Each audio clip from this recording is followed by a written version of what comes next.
এই বছরে যেটা হচ্ছে আমরা অনেক আগে আগে যাচ্ছি, তো জ্যামটা নেই এবং মানুষের গ্যাঞ্জাম আপনারা দেখতে পাচ্ছেন হয়তো খুবই কম। তো আলহামদুলিল্লাহ ভালো সব কিছু মিলে। Our first match, Dekben Koi, only on T Sports and T Sports app.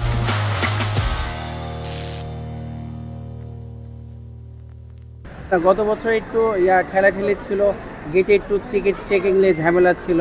এবছর সব সুন্দর পরিবেশ দেখতেছি, আগের তুলনায় অনেক ভালো হয়েছে। রাজশাহীতে যাবে। আফটার অল গত বছর তুলনায় গুড গুড।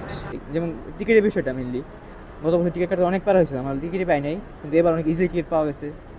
আর ট্রেনগুলো টাইম দিয়ে আসতেছে আপাতত, কোনো ঝামেলা না ছাড়া আর কি। ভালো ব্যবস্থাপনা, ভালো টিকিট সহজে টিকিট পেয়ে গেছি অনলাইনে কেটেছি। মোটামুটি ট্রেনের পরিবেশ ভালো, আমরা ভালোই মনে করতেছি। কোনো আমাদের এ পর্যন্ত কোনো সমস্যা আমাদের হয় নাই। হ্যাঁ, ভালোই লাগতেছে যাত্রাটা। না, এই বছর আমরা চোখের সামনে আমরা কোনো দেখি নাই কোনো সমস্যা। তা আশা করি ভালো হবে আর কি, জার্নিটা ভালো হবে। গতবার তো টিকিটই পাই নাই, এবছর 4টাই পাইছি টিকিট। আমরা 4 জন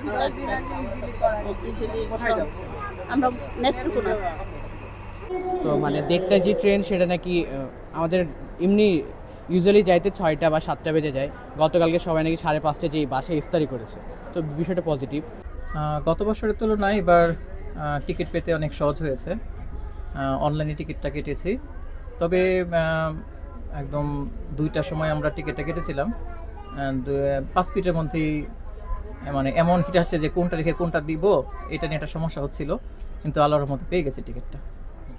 আর অন্য তুলনায় আজকে তো প্রথম দিন, কিন্তু তেমন কোনো ভিড় দেখছি না এবং বেশ ভালোই ব্যবস্থাপনা।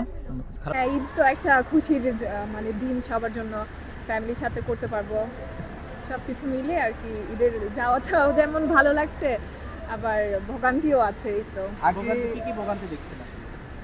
মেনলি ওয়েদারটা অনেক রোদ, এই জন্য ভালো লাগছে না।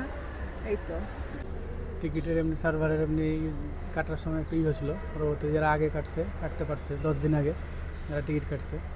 আর এমনি আমি আগে কাটছি 24 তারিখের টিকিট, না আজকে আমি 14 তারিখে কাটছি। 28-29 তারিখে গেলে চাপ বেশি, সেই জন্য আগেই কাটছি। এখন সব কিছু ছুটি হয়ে গেছে, এখন সময় আছে, ফ্যামিলির সাথে একটু সময় কাটাতে পারলে ভালো লাগবে, এই জন্য আর কি আগে আগে চলে যাচ্ছে। এই ব্যবস্থাপনাটা একদিক থেকে ভালো দেখতেছি, এখন সামনে কি হয় সেটা তো বলা যায় না। টিকিট ব্যবস্থাপনা কেমন দেখছেন? টিকিট আমরা অনলাইনেই করছি। হ্যাঁ, অনলাইনে। অন্যান্য বছর যেমন ভোগান্তি থাকে, এই বছর তেমন কোনো ভোগান্তি পেয়েছেন কি? আছে, কিছু তো ভোগান্তি আছে। যেমন টিকিট অনেকে পায় না, ব্ল্যাকে চলে যায়, আবার অনেকে যেমন টিকিট পেয়েও এটা দেখা যায় কি সিট অন্য জায়গায় এক সিট 2-3 জনের কাছে বিক্রি করে। এটা অনেক ক্ষেত্রে করে। এখন কোনটা কীভাবে সেটা তো সামনে বুঝে যাবে, এখন তো দিন আছে বাকি। চট্টগ্রাম যাচ্ছি আমরা।